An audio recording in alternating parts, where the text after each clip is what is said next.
وَلَقَدْ يَسَّرْنَا الْقُرْآنَ لِلذِّكْرِ فَهَلْ مِن مُّدَّكِرٍ.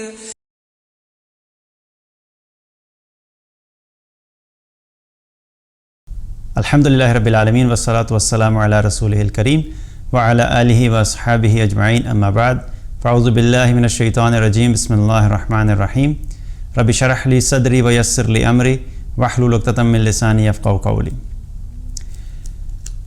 اہدنا الصراط المستقیم، ہمیں سیدھا راستہ دکھا۔ سورہ فاتحہ میں جب ہم اس آیت پہ آتے ہیں تو ہم اللہ سبحانہ تعالیٰ سے کیا مانگتے ہیں کہ یا اللہ ہمیں سیدھا راستہ دکھا۔ اللہ تعالیٰ نے قرآن میں ایک جگہ فرمایا وَہَدَيْنَاهُ النَّجْدَيْن، کہ ہم نے ان کو دو راستے دکھائے، ایک اچھائی کا راستہ ہے اور ایک برائی کا راستہ ہے۔ اور پھر ایک اور جگہ اللہ تعالیٰ نے قرآن میں فرمایا فَأَلْهَمَهَا فُجُورَهَا وَتَقْوَاهَا، کہ اللہ تعالیٰ نے دونوں طاقتیں ہمارے اندر رکھ دیں، نیکی کرنے کا جذبہ بھی، نیکی کرنے کی طاقت بھی، اور برائی کا جذبہ بھی۔ اور پھر اللہ سبحانہ تعالیٰ نے فرمایا قد افلح من زکاها وقد خاب من دساها، جس نے اپنے نفس کو، اپنے آپ کو نیکیوں سے پاک کر لیا، اپنے نفس کا تزکیہ کر لیا، وہ کامیاب ہو گیا، اور جس نے اپنے نفس کو گناہوں سے آلود کر دیا، گناہوں میں ڈبو دیا، وہ ناکام ہو گیا۔ اور جو کامیاب ہوگا اس کا اصل ٹھکانہ ہے جنت، اور جو ناکام ہو گیا اس کا ٹھکانہ ہے جہنم۔ ایک حدیث میں آتا ہے نبی صلی اللہ علیہ وسلم نے فرمایا کہ اللہ تعالیٰ نے جب جنت کو بنایا تو جبریل علیہ السلام سے کہا کہ جا کے جنت کو دیکھ کر آؤ۔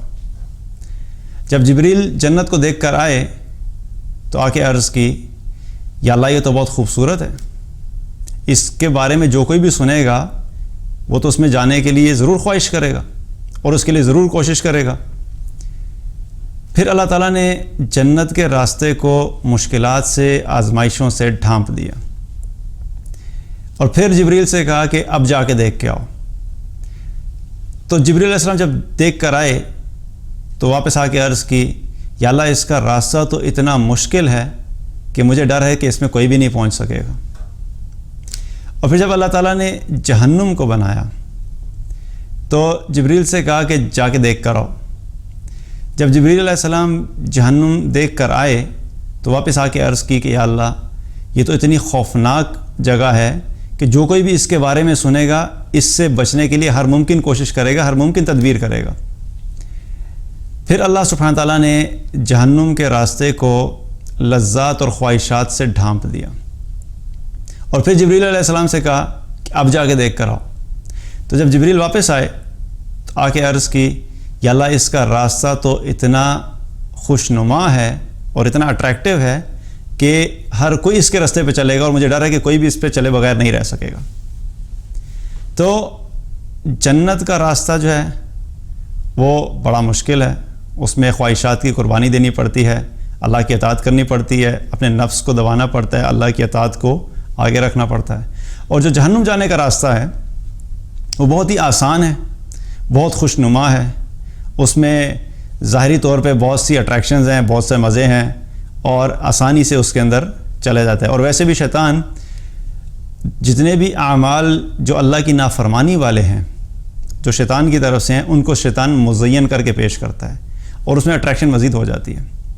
تو یہاں پہ ہم اللہ سے کیا مانگ رہے ہیں کہ یا اللہ ہمیں سیدھا راستہ دکھا۔ یہ اللہ سے ہم نے مانگنا ہے، ہم ہر نماز میں اللہ سے مانگتے ہیں، کیونکہ جب تک ہمیں سیدھا راستہ نہیں پتہ ہم اپنا سفر نہیں کر سکتے، اور سیدھا راستہ ہم اپنے اندازے سے، اپنی خواہش سے، اور اپنے انالیسس سے، اور اپنے علم سے ہم اس سیدھے راستے کو پا نہیں سکتے، اور اس کے بارے میں ہم جان نہیں سکتے۔ اسی لیے اس سیدھے راستے کے بارے میں بھی جاننے کے لیے ہمیں اللہ ہی کی ضرورت ہے اور وحی کے علم کی ضرورت ہے۔ اسی وجہ سے ہم اللہ سے مانگتے ہیں ہر نماز میں کہ یا اللہ ہمیں سیدھا راستہ دکھا۔ اور سیدھا راستہ جو ہے صرف دیکھنا نہیں ہے، پہلی چیز کیا ہے کہ یہاں پہ تو ہم مانگ رہے ہیں کہ یا اللہ ہمیں سیدھا راستہ دکھا۔ اور اگر ہم اس سے پچھلی آیت پہ جائیں تو پچھلی آیت پہ ہم نے کیا بات کی تھی، اور ہم اللہ سے کیا مانگتے ہیں جب بھی ہم سورہ فاتحہ پڑھتے ہیں؟ اللہ کیا فرماتے ہیں ہم کہ ایاک نعبد و ایاک نستعین، یا اللہ ہم صرف تیری ہی عبادت کرتے ہیں اور صرف تجھ ہی سے مدد مانگتے ہیں۔ تو مانگنا کیا ہے؟ صرف اللہ ہی سے مانگنا ہے۔ تو جب مانگنے کی بات آئی تو صحیح مسلم کی ایک روایت ہے، اس میں نبی صلی اللہ علیہ وسلم نے فرمایا کہ یہ جو سورہ فاتحہ ہے، جو شخص بھی سورہ فاتحہ پڑھتا ہے اللہ تعالیٰ اس کو جواب دیتا ہے۔ جب ہم لوگ کہتے ہیں الحمدللہ رب العالمین تو اللہ تعالیٰ جواب دیتا ہے حمدنی عبدی، میرے بندے نے میری حمد بیان کی، میری تعریف کی۔ جب بندہ کہتا ہے الرحمن الرحیم تو اللہ تعالیٰ جواب دیتا ہے اثنا علی عبدی، میرے بندے نے میری ثنا بیان کی۔ اور جب بندہ کہتا ہے مالک یوم الدین تو اللہ تعالیٰ پھر جواب دیتا ہے مجدنی عبدی، میرے بندے نے میری عظمت بیان کی، میرے بندے نے میری بزرگی بیان کی۔ اور جب بندہ کہتا ہے ایاک نعبد و ایاک نستعین تو یہاں پر آ کے اللہ تعالیٰ فرماتا ہے ھذا بینی و بین عبدی ولعبدی ما سأل، کہ یہ میرے اور میرے بندے کے درمیان کا معاملہ ہے، اب میرا بندہ جس چیز کا سوال کرے گا اس کو دیا جائے گا۔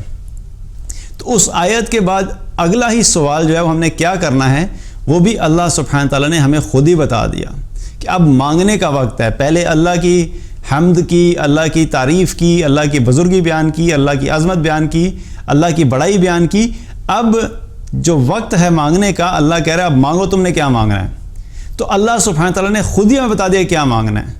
اگر ہم اپنے علم سے مانگتے اور اپنی خواہش کے مطابق مانگتے، جو چیزیں ہمارے نزدیک سب سے زیادہ امپورٹنٹ ہیں، ویلیویبل ہیں اور اہمیت رکھتی ہیں، تو ہم لوگ کیا مانگتے؟ کوئی گاڑی مانگتا، کوئی گھر مانگتا، کوئی اپنی جاب بہتر مانگتا۔ جو جاب میں تنگ ہے وہ کہتا ہے یا اللہ میرا بزنس چلا دیں۔ جو بزنس کر رہا ہے اور اس کے بزنس میں اس کو فائدہ نہیں ہو رہا، وہ یہ دعا کرتا ہے کہ یا اللہ میرے بزنس کو پروفیٹیبل بنا دے۔ ہم دنیا ہی کی چیزیں مانگتے ہیں، اور یہ چیزیں بھی اللہ سے ہی مانگنی ہیں ہم نے، اس میں کوئی شک نہیں ہے کہ ہم نے مانگنا صرف اللہ ہی سے ہے۔ لیکن یہ سب چیزیں ہمارے ذہن کے حساب سے تو امپورٹنٹ ہیں، ان کی اہمیت ہے، ہماری زندگی گزارنے کے لیے ہمیں ان تمام چیزوں کی ضرورت ہے۔ لیکن جو اصل چیز ہے، جو اللہ کے نزدیک سب سے اہم ہے، جو اللہ کے نزدیک سب سے زیادہ ویلیویبل ہے، وہ ہے ہدایت۔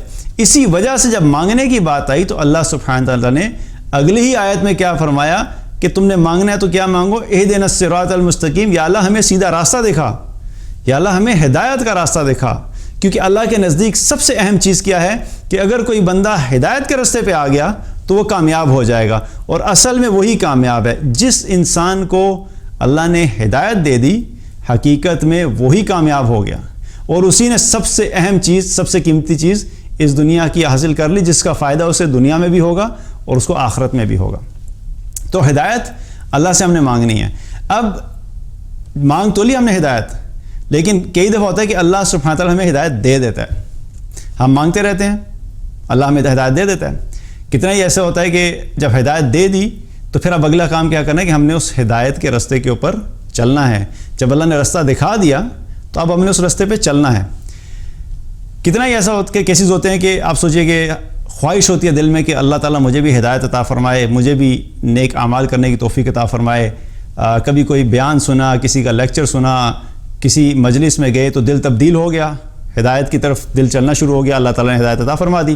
اب کیا ہوا کہ نماز پہلے نہیں پڑھتے تھے، نماز پڑھنا شروع کر دی، فرض روزے نہیں رکھتے تھے، روزے رکھنا شروع کر دیے، گانے سنتے تھے، موویز دیکھتے تھے، فحش چیزیں دیکھتے تھے، حرام دیکھتے تھے، حرام سنتے تھے، وہ سب کچھ چھوڑ کے نافرمانی والی چیزیں چھوڑ دیں اور اللہ کی اطاعت والی زندگی پہ آ گئے۔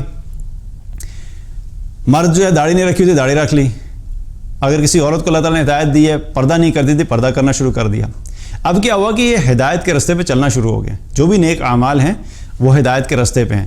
تو جب ہدایت کے راستے پہ چلنے شروع ہو جائیں گے تو اب کیا ہے کہ اب جب اللہ سے دعا مانگی تھی کہ اللہ ہدایت عطا فرما، اب اللہ نے ہدایت عطا فرما دی، اب اس راستے پہ چلنا شروع کر دو۔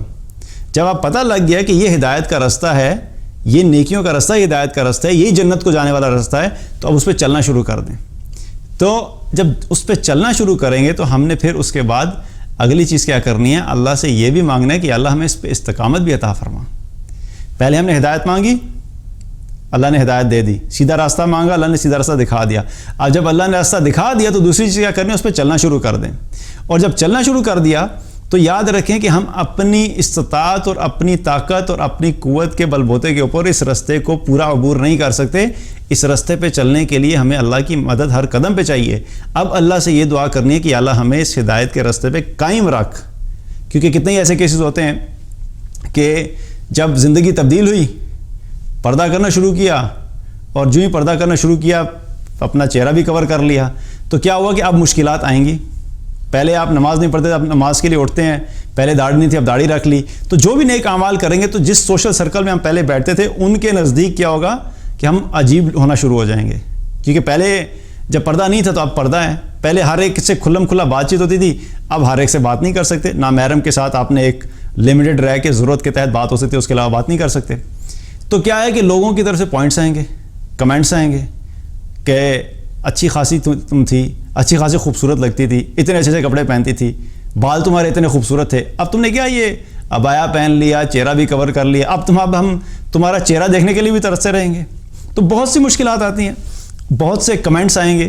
لیکن کیا ہے کہ اللہ سبحانہ تعالیٰ سے دعا کرنے کی، اللہ مجھے اس رستے پہ استقامت عطا فرما. کیونکہ یہ رستہ صرف ہم نے چلنا شروع نہیں کرنا.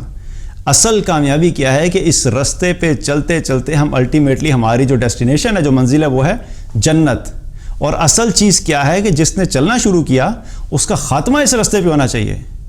ایسا نہ ہو کہ ہم ایک لمبا سفر شروع کریں اور سفر کا بالکل جب ہماری منزل قریب ہو تو ہم ایک غلط ایگزٹ لے جائیں اور ہم بجائے اس کے کہ اپنی منزل پہ پہنچنے کے بجائے ہم ایک غلط جگہ پہ پہنچ جائیں. تو اس لیے اللہ سے استقامت مانگنا بھی ضروری ہے تاکہ ہم جب نیک رستے پہ چلیں، نیکیوں والے رستے پہ چلنا شروع ہوں، ہدایت والے رستے پہ چلیں، تو ہم اس رستے پہ چلتے چلتے ہمارا خاتمہ بھی اسی رستے پہ ہونا چاہیے. اسی لیے بہت سی دعائیں بھی ہیں جن کے بارے میں بتایا جاتا ہے کہ دعا اللہ سے مانگنی چاہیے. اور انہی میں سے ایک دعا کیا ہے کہ ربنا لا تزغ قلوبنا بعد اذ ہدیتنا وہب لنا من لدنک رحمہ انک انت الوہاب. ربنا لا تزغ قلوبنا، یا اللہ ہمارے دلوں کو ٹیڑھا مت کرنا، بعد اذ ہدیتنا، اس کے بعد کہ تو نے ہمیں ہدایت عطا فرما دی، وہب لنا من لدنک رحمہ، اور ہمیں اپنی طرف سے رحمت عطا فرما، انک انت الوہاب، بے شک تو بہت بڑا رحم عطا کرنے والا ہے. تو یہ ہدایت کا رستہ اللہ سے مانگنا ہے. جب اس رستے پہ چلنا شروع ہو جائیں تو اس رستے پہ استقامت بھی اللہ ہی سے مانگنی ہے. کیونکہ اصل بات کیا ہے کہ اس رستے پہ چلتے چلتے ہم نے اس زندگی کو گزارنا ہے اور خاتمہ بالخیر کی دعا کرنی ہے کہ اللہ ہمیں اس رستے پہ قائم بھی رکھ اور ہمارا خاتمہ بھی ہدایت کے اوپر کر. کیونکہ اصل فیصلہ کیا ہے، اصل چیز کیا ہے کہ جو خاتمہ جس چیز کے اوپر ہوگا اسی چیز کے مطابق آگے معاملات ہوں گے. اس لیے جب ہم اس ہدایت کے رستے پہ چلنا شروع کرتے ہیں تو یاد رکھیے کہ شیطان اگر پہلے تھوڑا ایکٹیو ہوتا ہے تو وہ زیادہ ایکٹیو ہو جاتا ہے.